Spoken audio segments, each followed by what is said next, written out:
welcome to Design Your Dream Home podcast. I'm Brittany Johnson, and we're here with my husband, Bjorn. And today we are going to be talking about designing with a partner. We all think about, how to design a house and what we want to see and how we want to do things. And so does the other person. And they are not always the same. Whoa. Okay. And they are not always the same, so how do you compromise without, so that both of you are happy instead of ending up with a space where neither of you are happy, because that happens way too often. Or you end up with a space that was definitely designed by two separate people.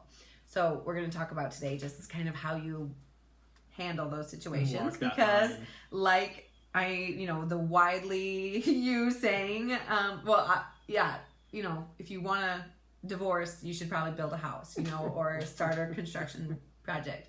Most people's relationships maybe can't handle, this will test a relationship. I would state it that not all relationships are fully prepared for for construction. It is a lot. It's a lot of things that not everyone in a typical, in your typical relationship, whether you've been together for a little bit of time, like months or years or decades, it is a lot of And there's stress. a lot of decisions that you have to make that you've never really had to make before. Yeah, together. And typically it should be, sometimes you can get yourself in a place where there is no winning, or he wants wood cabinet, brown cabinets, and you want white cabinets, and there's no middle ground for that, so I want to talk about how to approach that. So my first, so as an interior designer, I find myself functioning as a marriage counselor a lot. It is really, I am just trying to help two people come together on a decision. And my process for that usually is getting to the root of the real question here. Like, before you start fighting about what color cabinets you want in your kitchen, you need to talk about what you want in a kitchen. That is more important. If I have to lose the battle on white cabinets, then I'm winning the battle on, a 10-foot island, or whatever. There are give and take a little bit. And instead of focusing on the superficial element of the space, like the color choices, material choices, which is what most people get hung up on in arguments, I would say, you need to think about just the function and use of the space. Is it going to address the needs of everyone in the situation? And generally makes sense. Yes. And by make sense, Brittany, it's a common theme we say throughout, but does it fit the way you mechanically live your life? When you functionally when you get up in the morning, what's your first move out of bed? Off the couch? Where do you sleep? Every single thing for every person is different. So that's same for the relationship. Any number of, it's an infinite possibilities. So there is no wrong, right, perfect answer, is what Brittany's saying. Of don't get hung up on a finish, whatever. Life's not that way. You can't get so specific. If you do, you're just going to ask for a lot of problems. Yes, and so you have to have an open mind. Yes, you have to have an open mind about. Sorry, and there's that was exactly perfect. And you have to be able to approach a project more from a function standpoint than just an aesthetic, because then it's easier to answer questions about. And it's not so personal. Exactly, like how big should this island be? It's not really something you need to fight about as far as is it a 10-foot? Is it an 8-foot, 6-foot? How many people do you want to sit at the island is the question. And how often? How do you want to use the space? Because that determines the answer. Then it's not just a random decision to make. This fits our use. Yeah, it's not emotional. It's not knee-jerk. It's data-based, fact-based. You're using reasoning and logic that everyone can agree on, establish a common ground and go from there. So always try to be approaching the question in a more. I try to approach it from a more logical Brittany point. does a great job. Because we all feel emotionally tied to things, and sometimes I think it's getting back to that, getting back to why you feel that way about something. Is it just a preconceived notion that you think it should be this way or that something is sturdier than something else, when maybe you really don't know if that's true or not? That's just what you've always thought in your mind. I have that a lot with clients where they just make a lot of assumptions, or they have very basic answers like, do you like this floor? No. Okay, well, why? Use your words. Use your words. I have to say this in meetings more often than I would like to, that I have to tell clients. And I think in arguments amongst, in a relationship, in partnerships in this, you have to use your words and discuss the why behind the decisions. Yeah. If you give no context, that gives the other person free range to fill in the blank on why. Yeah. And then you don't want that. Like, not that you need to control the narrative, but it's better for everyone to be transparent about what and why you feel how you do. Yes. It's just easier. And there will always be compromises in a design situation, but my best advice is to approach a project, like, if there is one person who cares more than the other, they are the decision maker. Like, the other person can support those decisions and that process, but one person really needs to drive the project, be driving the team, or you need to be prepared to equally drive it forward.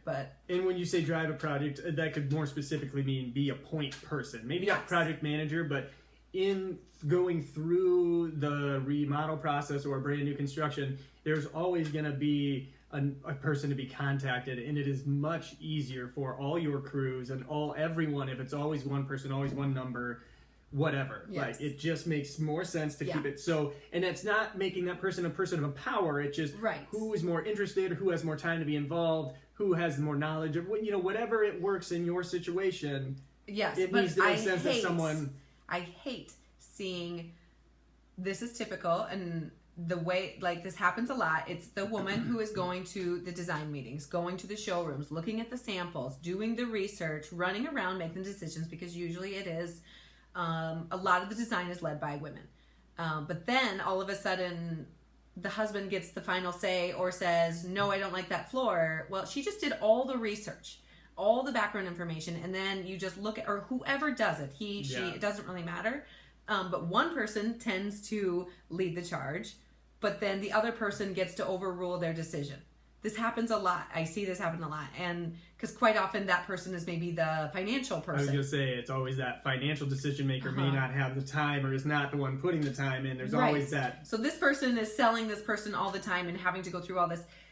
You lose a lot, and it creates a very tense cycle of anxiety and self-doubt and friction. Yes. So the person who is guiding this process needs to be the one who is leading it and making those decisions. And has the respect of the... Yes. The like, you're either all in or you're not. You know? Because the biggest frustration, what Brittany's getting at too, is just simply, you can't have nothing to do with the process and pretend you don't care, and then all of a sudden at the very end, because this happens a lot more than you would ever expect, that someone... and again, happens a lot of time to be a male or whatever, but it doesn't matter. The person comes in at the end, exactly just like, oh no, I don't like that. Well, I thought you didn't care. Why now? And then and it's usually like when it's being installed. Yeah, at the worst time that no one can do anything, and then it all ends up being okay. But it's a complete unnecessary stress because someone all of a sudden realizes they wanted control in a situation that they gave it up, and now they're trying to give it back. So head that off at the pass. Have conversations. Have honest conversations, and do your work relationship-wise ahead of time. Yes. You need that. Do not think that, like or having be children, ready for what it's going to be. Yes. Like, having children doesn't save relationships.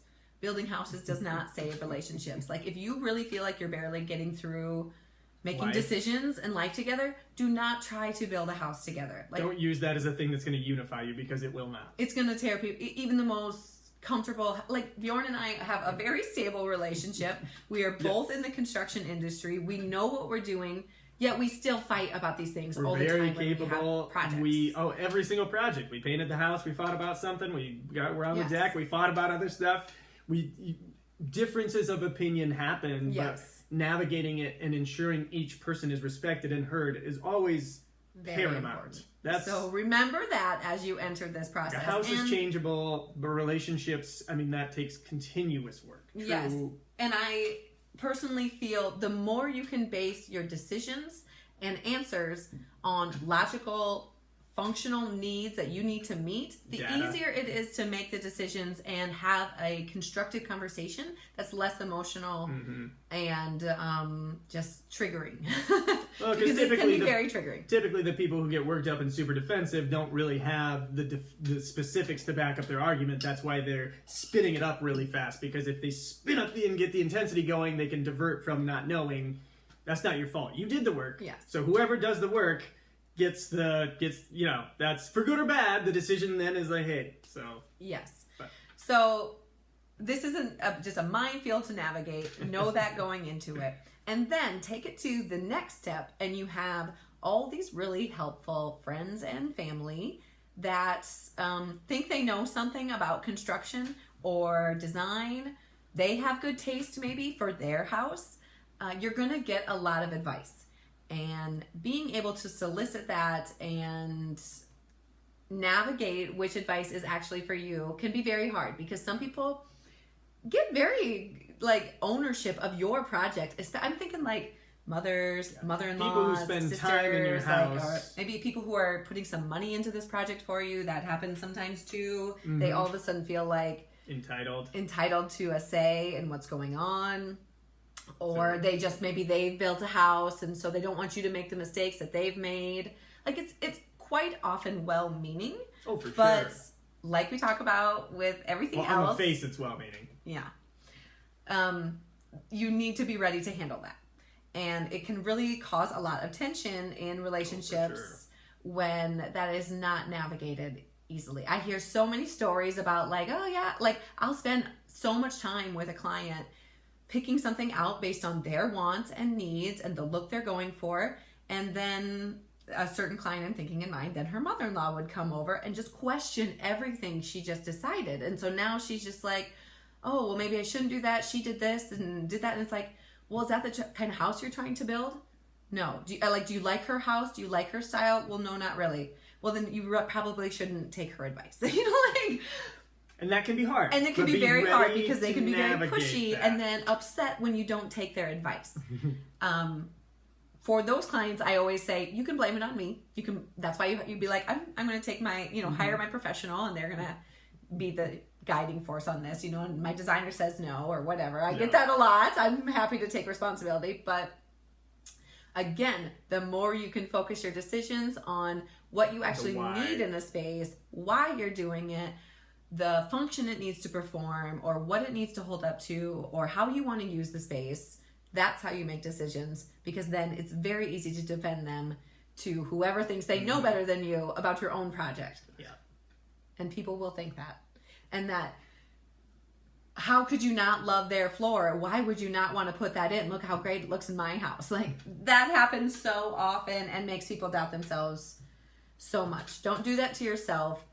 Base your decisions on, your core wants and needs, like we always discuss, and it's easy to handle those conversations, tactfully, of just well, that doesn't meet my need of this and this and this, or we don't want a wood floor because we have young kids and they make a mess, or dogs or whatever. So I would add to that, not just so to spread that same advice to it is really fine line, because this will sound hypocritical, but when you go to a lumberyard or a showroom of whatever, as showrooms you probably won't have so much of it, but so the box stores you have to be careful of, and not in a bad way, but it could be lumberyards. Not everybody's opinion is fully informed just because they work somewhere. It's easy to get jaded by, we've always done it this way, we don't think this is right, and most people won't trash talk. I mean, if anybody does, that's a pretty sure sign that they don't know enough. Yeah, if they just spend all their time down talking down about the competition. Anyway, so but the point is, it's good to solicit a few opinions, but right. I'm not saying don't take any advice. Yeah, exactly. But there are people who will be pushy with their advice. Yeah. And more based on... And even if that's a salesperson, that doesn't mean their advice is better. Just because they know doesn't mean they know best for you. And they might say, this is the obvious choice. How could you not do this? Well, everyone has their own priorities and their own things they care about. And it's your money. So keep that in mind. Yeah. And that's really all we wanted to say today. So maybe this is a little bit shorter one, but, relationships matter more than the house you're building. Yes. Or you should Assuming know which so, one, yeah. maybe, unless that's what you want to use. But Yeah. I hope that your relationship matters more than the house that you're building. That's what we plan on. So these are my tips to survive construction and Intact. that process and build a home that you both love. Yes. And I think that's a point too of it shouldn't just be what you want. It shouldn't both. just be that I feel comfortable in my space. We need to feel comfortable in our space. This is a space for everyone. And I think that's also very important to remember. And what I talk about a lot is how, the why behind it matters. And absolutely. I lost my train of thought on that one. Sorry.